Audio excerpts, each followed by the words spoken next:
desha të ndalem tek një çështje themelore e buxhetit.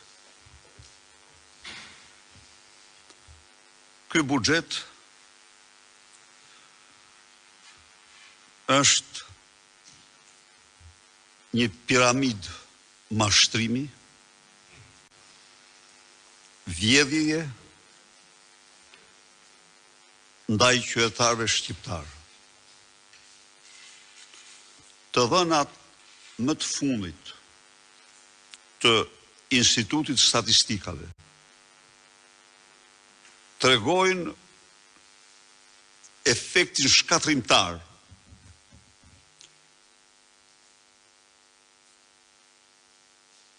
të karteleve të drogës mbi ekonominë e vendit, mbi rritjen ekonomike të vendit dhe zhvillimin. Çfarë tregojnë këto dhëna për rritjen ekonomike mbi të cilën bazohet buxheti? Këto të dhëna tregojnë se në këtë rritje ekonomike, për herë të parë, pas 32 vitesh, ekonomia shqiptare në rritje është minorancë, ka kontribut minorance.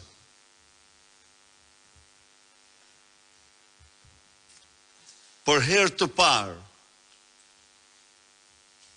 në 32 vite, shteti është kontributor kryesor, po jo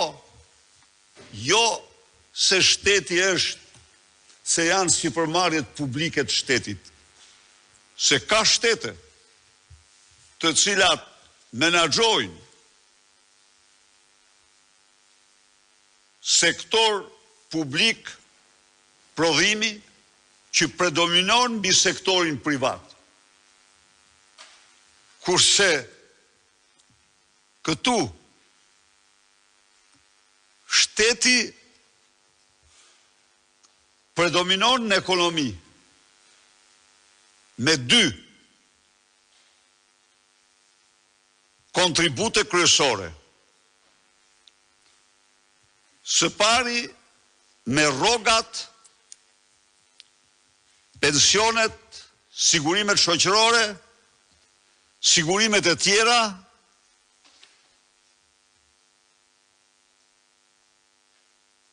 duke mbajtur një makineri gjigande të punësurish. Dhe rritjen e këtyre, rritjen fiktive, siç do ta shohim këtu, rritje fiktive. Së dyti, shteti kontribon me taksën neto.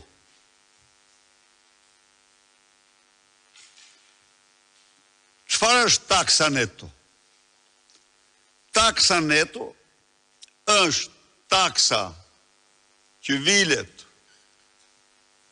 ndaj prodhimeve, shërbimeve tjerë, pasi zbritet subvencioni dhe shpenzimi për te. Po shikoni çfarë ndodh.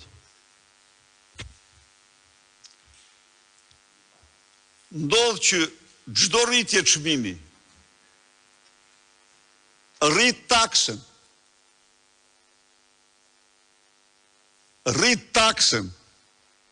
Në qoftë se çmimi i qumshtit ta marrim kalon nga 2 euro në 4, të vëshëja që vilet nga e njëjta litër qumsh dyfishohet. Të vëshëja që vilet nga njëjta litër qumsh dyfishohet. Dhe kështu për të gjithë zinxhirin e çmimeve. Pra, një rritje që detyrohet rritje së çmimeve. Në një kohë kur jo rritja e çmimeve, por stabiliteti i tyre, dhe pse jo, në raste të caktuara ulja për shkak të konkurrencës lire etj, është përfitimi madhor i qytetarëve shqiptarë. Për ta kuptuar pak me tutje këtë buxhet, për ta zbërthyer.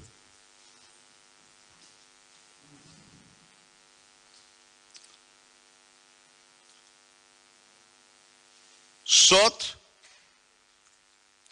vetëm nga viti 2023, gjerë në vitin 2025, rroga ose me 200 euro merr më pak se çmirje 3 vjet më parë me 160 euro. Po, e provuar, e faktur, rritja e çmimeve sipas Eurostat, krahasuar me vendet tjera, është 101%, është do 1% më lartë se çmimi mesatar i Bashkimit Evropian, në ushqime 17%, por tani ka një studim tjetër me dhëna të frikshme nga një ekspert absolutisht i pavarur, i cili nxjerr çmimet në Shqipëri 85% më të larta se në mesataren e Bashkimit Evropian. Unë personalisht e besoj studimin e tij. Është ekspert me reputacion,